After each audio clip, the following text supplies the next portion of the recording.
Hello again to Is There a Book Inside You? Maybe this is the book that's going to speak to you.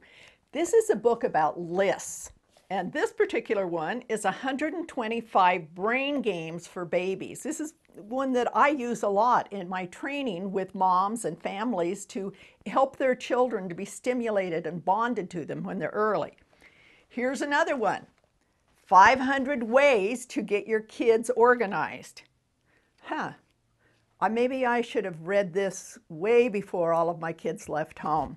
But here's another one that I've used a lot. 365 ways to help your kids grow, or to help your children grow.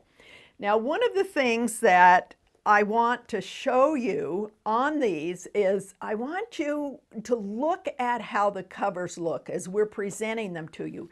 There are some that will speak to you, that will jump out at you, and some that you think, what? One of the things as we start getting into the real particulars of putting your book together, this whole first session is helping you decide what kind of a book you want to write. Then we're going to really get into the nitty-gritty of how to do that.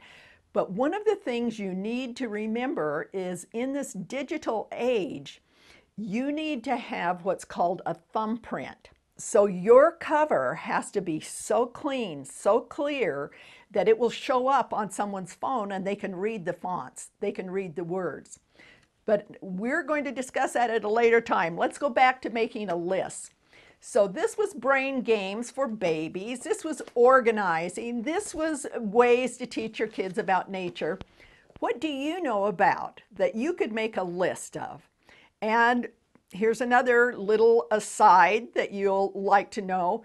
Titles that have numbers in them sell better. 101 ways, 52 ways, the 3 top tips, the 5 love languages.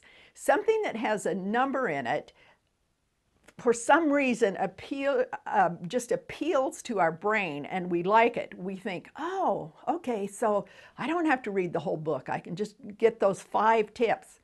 So what do you know? What are 5 tips that you could do?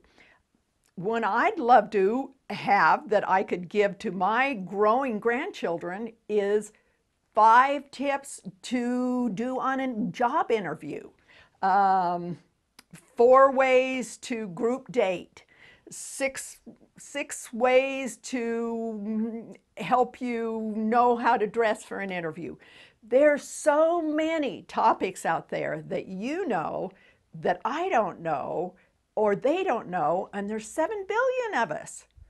Most of us want answers to our problems, and I'm betting that you know how to convey that either digitally, through Kindle and through an ebook, or physically through a book like this. So until next time, be sure and check out artichokepress.com, and we'll have a gift there for you, and we'll talk to you soon.